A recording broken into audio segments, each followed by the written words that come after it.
오늘 본문의 말씀 이사야 오늘 14번째 시간입니다. 달의 몰락입니다. 오늘 달의 몰락이라고 하는 제목으로 하나님 말씀 증거하도록 하겠습니다. 김현철이라는 가수가 있습니다. 가수가 있는데 그 사람 곡 중에 한 곡이 달의 몰락이라는 곡이 있어요. 혹시 아세요? 달의 몰락이라는 곡 아세요? 네. 자신이 좋아하는 여인을 이제 빗대어서 달이 몰락을 하고 있다. 그 여인과 헤어지고 있는 모습을 그렇게 달에 몰락하는 장면을 시적으로 표현한 것 노래인데 오늘 말씀을 이렇게 쭉 읽어보다 보니까 특히나 11절하고 12절 말씀에 보면 갑자기 이 달의 몰락이라는 장면이 제가 떠올랐어요. 왜 그런지 좀 이따가 조금 더 말씀드리면 우리 서로 공감하게 될 것 같습니다. 같이 말씀 좀 보시겠습니다. 우리가 읽은 말씀의 분량이 어제도 그랬고 오늘도 좀 많습니다. 이렇게 묵상을 해야만 할 뭐 정해져 있으니까 해야만 할 분량이 많을 때에는 이럴 때 효과적인 묵상의 방법이 뭐라 그랬죠? 좀 큰 틀에서 보시면 좋아요. 구조를 가지고 묵상하게 되면 조금 더 우리가 적용 가능한 묵상들을 발견할 수 있다고 생각합니다. 특히나 이제 구절들이 몇 구절 안 될 때, 뭐 시편의 6구절, 10구절, 뭐 이런 구절들을 묵상할 때는요, 또 적은 대로 한 구절들을 분해해 가면서, 혹은 그 한 단어가 의미하는 바가 무엇인지를 추적해 가면서, 그러면 조금 더 세밀하게 해설할 수가 있는데, 제가 경험해 보니까 한 15구절 이렇게 넘어가게 되면요.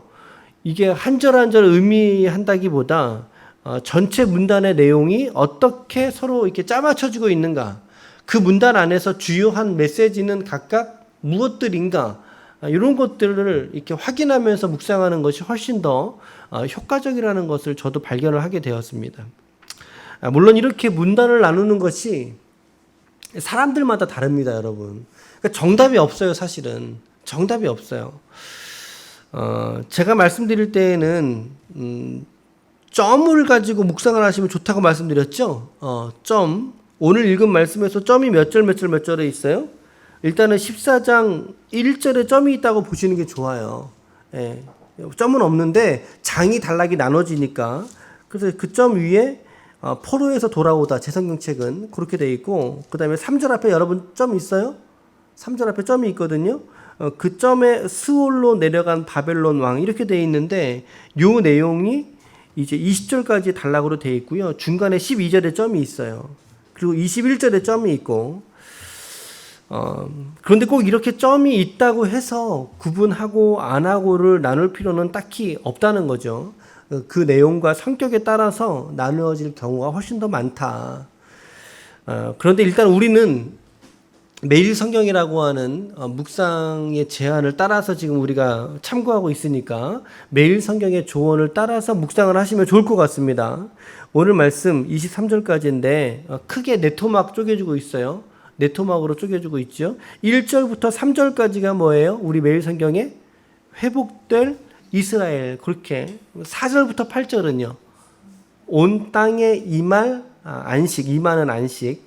9절부터 21절까지는 수월에 떨어진 바벨론 왕, 22절과 23절을 바벨론의 멸망이라고 하는 제목으로 지금 안내해 주고 있죠. 그러니까 우리의 점의 구조하고는 다른 거예요. 근데 어쨌든 우리는 매일 성경으로 봅시다. 첫 번째 문단 보시겠습니다. 1절부터 3절까지입니다. 회복될 이스라엘입니다. 하나님께서 이제는 이스라엘을 긍휼히 여기시는 모습을 보게 되잖아요. 여적지 계속해서 4번에 걸쳐서 심판, 회복, 4번의 사이클을 지나왔죠. 그리고 이제 13장 앞에 12장이 뭐였어요? 노래였어요. 나의 노래, 나의 믿음. 우리 월요일날 말씀이 그 말씀 보지 않았습니까? 오늘 지금 잠깐 보았던 이 14절 1절부터 3절까지의 말씀도 역시 뭐냐면요. 간주의 역할을 감당하고 있다는 거죠. 간주.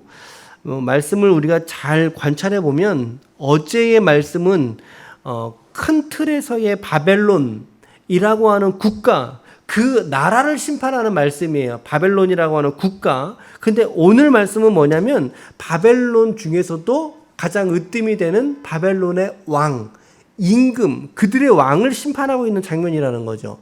그러니까 이 두 심판, 바벨론이라고 하는 국가의 심판, 바벨론이라고 하는 나라의 왕의 심판, 이 두 심판 사이에서 이사야는 이스라엘의 회복을 한번 선언함으로 말미암아 이 두 심판의 나름대로의 균형을 이렇게 보여주고 있는 것이죠. 그래서 이제 13장의 말씀에서의 심판은 우주적이고 비인격적입니다. 우주적이고 비인격적인 심판이라면 오늘 14장에서의 심판은 개인적이고 인격적인 심판이다 라고 이제 제안해주고 있는 주석가들도 있습니다. 중간에 하나님은 회복될 이스라엘에 대한 소망을 말씀하고 있는데요. 1절 말씀 보시면 하나님께서 이스라엘을 다시 택하신다라고 되어 있어요. 그리고 그들을 그 땅에 하나님이 계셨던 그 땅에 두신다라고 되어 있고 나그네 된 자가 야곱 족속과 이스라엘과 연합하여서 그들에게 속하게 될 것이고 그들 무리는 본토로 이스라엘 땅으로 다시 돌아오게 될 것이다. 그러면서 3절 말씀 같이 읽어볼까요? 3절에 시작. 여호와께서 너를 슬픔과 곤고와 안식을 주시는 날이 있다는 것입니다. 이스라엘에게 그 안식을 주시는 날이 있다는 것이죠. 여러분, 예수 믿는 성도에게는 반드시 하나님께서 안식과 평안을 주시는 줄로 믿습니다. 오늘의 생활 속에서 주시기도 하시고 또 혹은 우리 성도들이 바라봐야 될 궁극적인 안식은 무엇입니까? 죽음이라는 것입니다. 죽음의 문을 통과하여서 나아가게 될 때 하나님의 영원하신 평안과 안식으로 나아가게 될 것을 믿을 수 있기를 축복합니다. 그 하나님의 평안이 저와 여러분들에게 우리 가정 가운데 이 평안이 있었으면 좋겠어요.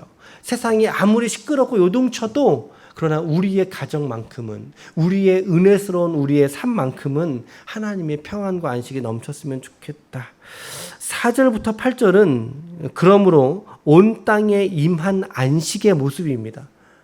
자, 그러니까 앞전에서는 바로 앞전에 보았던 말씀에서는 회복된 이스라엘에게 임하는 안식이죠. 그러니까 한 사람 한 사람에게 임하게 된 것을 표현하고 있다면 이제는 그 평안과 안식조차도 온 세계와 열방으로 확장되게 된다는 거죠. 안식의 개념까지도. 이것이 바벨론이 멸망을 받음으로 말미암아 열방이 받는 축복의 모습이라는 거예요. 그 모습이 어떤 모습이에요? 7절 말씀해 보니까 이제는 온 땅이 조용하고 평안하니 무리가 소리 높여 노래하는도다. 왜요? 바벨론이 멸망되었기 때문에. 8절 말씀에 향나무와 레바논의 백향목도 너로 말미암아 기뻐하며. 너로 말미암아. 이 너는 누구겠어요? 바벨론을 받아요. 이르기를 네가 넘어져 있은즉 바벨론이 넘어져 있는 심판 중에 있은즉 올라와서 우리를 베어버릴 자가 없기 때문에 온 땅에 뭐가 임했다는 거예요? 안식이 임했다라는 거예요. 산에 심겨진 나무조차도 바벨론의 멸망과 심판을 환영하고 이처럼 기뻐하고 있지 않습니까? 여러분, 이 하나님의 심판하심으로 인하여 반드시 누리게 되는 축복이 우리 성도들에게 있다는 거죠. 심판은 누구에게나 두려운 것입니다. 누구에게나 두려운 거예요. 어려운 과정이지만 그러나 그 심판의 대상에서 은혜의 대상으로 존재가 달라진 사람에게는 그 심판은 오히려 그들에게 안식을 가져다 주는 기회가 될 수 있다. 축복이 될 수도 있다. 이 말씀 다시 한번 설명해 드려 볼게요. 심판은 두려운 거예요. 어려운 과정이에요. 하지만 그 존재가 심판에서 위로로, 심판에서 은혜의 대상으로 존재가 달라진 사람에게는 그 심판이 가져다 주는 축복이 있다는 거죠. 위로가 있다는 거죠. 베드로전서 2장 10절 말씀 보니까 너희가 전에는 백성이 아니더니 이제는 하나님의 백성이요 전에는 국률이 아니더니 이제는 국률을 얻은 자이니라. 어디 안에서 이 역전이 어디 안에서 일어났습니까? 십자가 안에서 이 역전이 일어났다는 거죠. 여러분, 긍휼을 얻은 자에게 심판은 더 이상 두려운 자리가 아니라는 것입니다. 두려운 자리가 아니라 새로워지는 자리죠. 혹시라도 하나님 앞에 이런 어려운 마음이 있는 지체가 있다면 오히려 그 어려움으로 말미암아 여러분들 스스로가 하나님 앞에 새로워지는 시간이 될 수 있기를 바랍니다. 에베소서 2장 13절 말씀에 이런 말씀이 있어요. 이제는 전에 멀리 있던 너희가 그리스도 예수 안에서 그리스도의 피로 가까워졌느니라. 누구와 누가 가까워졌을까요? 우리와 하나님의 사이가, 그 멀어졌던 사이가 가까워졌다라는 거죠. 십자가에서 말미암아 가까워졌다. 이제는 예수 그리스도의 피로 하나님과 가까워진 사이라고 성경이 말씀하고 있다는 것입니다. 오늘도 우리 모두가 하나님께 한 걸음씩 가까이 나아가며 설 수 있는 믿음의 성도가 될 수 있기를 축복합니다. 아멘. 우리 9절부터 21절까지 매일 성경에서 제목 어떻게 달아줬어요? 스올에 떨어진 바벨론 왕입니다. 스올에 떨어진 바벨론 왕. 11절 말씀에 보니까 11절에 네 영화가 스올에 떨어졌으며 네 비파 소리까지라도, 그렇죠? 비파 소리도 함께 떨어졌다는 거예요. 구더기가 네 아래 깔림이여 지렁이가 너를 덮었도다. 참 어떻게 이렇게 표현할 수 있겠어요? 12절부터 14절 우리 같이 읽어볼까요? 12절부터 14절 시작. 너 아침의 아들 계명성이여 어찌 그리 하늘에서 떨어졌으며 너 열국을 엎은 자여 어찌 그리 땅에 찍혔는고. 네가 네 마음에 이르기를 내가 하늘에 올라 하나님의 뭇별 위에 내 자리를 높이리라. 내가 북극 지폐의 산 위에 앉으리라. 가장 높은 구름에 올라 지극히 높은 이와 같아 지리라 하는도다. 여러분 이 말씀 뭐가 떠오르세요? 창세기에 바벨론 지었던, 바벨탑 지었던 그들의 소리가 똑같지 않습니까? 그래서 바벨탑이라고 부른지도 모르겠어요. 여러분 하나님이 바벨론의 교만을 지금 철저하게 꺾으시는 모습이잖아요. 그렇죠? 너 아침의 아들 뭐라고요? 계명성이라고 말하고 있어요. 예전에는요 목회자들이나 또 이렇게 신학자들에게 이 계명성이 사단을 의미한다 이런 주석을 상당히 많이 했던 시절이 있었어요. 근데 지금은 분명 여러분 문맥을 보세요. 문맥을 보시면 이 계명성은 누구를 말하는 거예요? 사단을 말하는 거예요? 바벨론 왕을 말하는 거예요? 바벨론 왕을 말하는 거죠. 물론 여러분 큰 의미에서 본다면 사단으로 보셔도 됩니다. 괜찮아요. 그런데 우리가 문맥을 알고서 사단으로 보는 거하고 문맥을 모른 채로 그냥 성경의 계명성이라고 하는 거는 사단이야 라고 그냥 보는 거하고는 다르단 말이죠. 모른 채하고 보는 거하고는 다르잖아요. 우리가 어릴 때 여러분 우리 어릴 때 태양계를 어떻게 외웠어요? 유라 태양계, 태양 다음에 있는 행성들 8개, 9개 있는 거 어떻게 외웠어요? 수금, 지, 화, 목, 토, 천, 해, 명. 그렇지. 근데 목사님 때에는 명왕성까지 쳤단 말이지. 우리 때는 쳤죠. 그래서 수금지와 목토, 천해, 명 이렇게 외웠는데 지금은 명왕성이 행성의 지위를 잃었다고 하죠. 외소 행성으로 분류가 되는데 명왕성보다 더 멀리 있는 자리에서 글쎄 이 지구보다 4배나 더 10배나 더 크고 무겁고 4배나 더 큰 행성이 발견됐다고 합니다. 그래서 이제 명왕성이 행성의 지위를 박탈됐다 그래요. 자, 그러면 여기서 말하는 계명성은 수금, 지화, 목토, 천해 중에서 어떤 행성을 의미할까요? 어떤 행성을 의미할까요?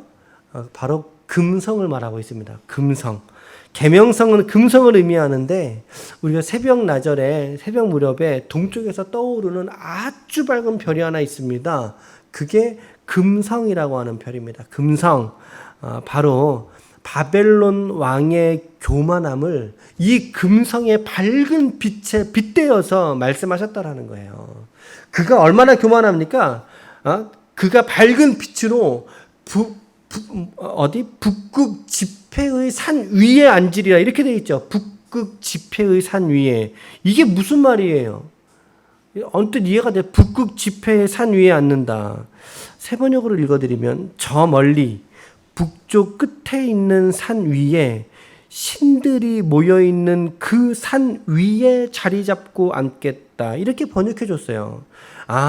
그러니까 북쪽 끝의 산이라는 것은요, 신들이 모여있는, 그러니까 인간계에서는 도달할 수 없는 천상세계의 신들만 모여있는 그 산을 말할 때에 북극 지폐라고 표현했다라는 거죠. 그 산에서도 어디에 앉아 있어요? 그 산에서도 가장 높은 꼭대기 윗자락에 누가 앉겠다는 거예요? 바벨론 왕이 앉겠다는 거예요. 그 자리가 내 자리라는 거예요. 그러니까 얼마나 교만해요. 얼마나 높이 앉은 거예요. 바벨론 왕이 스스로가. 그런데 15절 보세요. 15절에 보니까 그러나라고 되어 있어요. 그러나 15절 그러나 반대의 의미의 이 접속사죠. 그러나 이제 네가 스올 곧 구덩이 맨 밑에 떨어짐을 당하리로다. 산 위에 앉으려 했던 자가 이제는 하나님의 심판으로 말미암아 구덩이 맨 밑으로 떨어지게 되는 심판을 당하게 됩니다. 여러분, 이게 한순간입니다. 이게 한순간이에요. 떨어지는 것에는 날개가 없다 그러죠? 꼭 여기에다 비교할 수 있을지는 모르겠지만 여러분, 윗자리에 앉았다가요 밑바닥으로 떨어지는 게 한순간이에요. 이렇게 사람의 교만이 무서운 거예요. 사람의 교만이 이토록 무서운 거예요. 이것은 사실은 달이 몰락한 것보다 더 빨리 몰락한 거 아니겠어요? 훨씬 더 빨리 몰락한 모습 아니겠어요? 순식간에 교만한 자를 하나님이 엎으시는 모습을 우리가 오늘 눈으로 이렇게 성경을 통해서 보고 있다는 거죠. 여러분, 너무나 안타까운 이야기처럼 들릴지 모르지만 우리도 마찬가지라는 것입니다. 저와 여러분들도 마찬가지라는 것이죠. 여러분, 인간은요, 바다보다 넓고 우주보다 더 큰 욕심을 갖고 있는 게 인간이에요. 그보다 더 교만한 것을 갖고 있는 게 인간이라는 거죠. 그리고 어쩔 때는 우리도 그러한 교만함 가운데 우리도 노출될 때가 많이 있다라는 거죠. 자주 있다라는 거죠. 혹시라도 우리의 교만함이 하나님 앞에 이처럼 드러나게 될 때 신속하게 하나님 앞에 엎드릴 수 있기를 축복합니다. 여러분, 그것이 우리가 살 길이에요. 내 마음속에 교만함이 찾아들어서 그 교만함으로 말미암아 하나님 앞에 내가 깨닫게 될 때 속히 깨닫고 엎드리자. 겸손하게 하나님의 자비를 구하시길 바랍니다. 그것만이 우리의 살 길이다. 왕이 몰락했습니다. 달이 몰락했습니다. 그리고 계명성이 몰락했습니다. 순식간에 일어난 하나님의 진노의 결과였다는 거 오늘 잊지 마시길 바랍니다. 그 교만한 자의 결국이 무엇입니까? 그 교만한 자의 결국이 뭐예요? 우리 22절과 23절 말씀 읽고 마치겠습니다. 기도하시겠습니다. 22절 시작. 만군의 여호와께서 말씀하시되 내가 일어나 그들을 쳐서 이름과 남은 자와 아들과 후손을 바벨론에서 끊으리라. 나 여호와의 말이니라. 내가 또 그것이 고슴도치의 구렬과 물 웅덩이가 되게 하고 또 멸망의 빗자루로 청소하리라. 나 만군의 여호와의 말이니라 하시니라. 아멘. 기도하시겠습니다.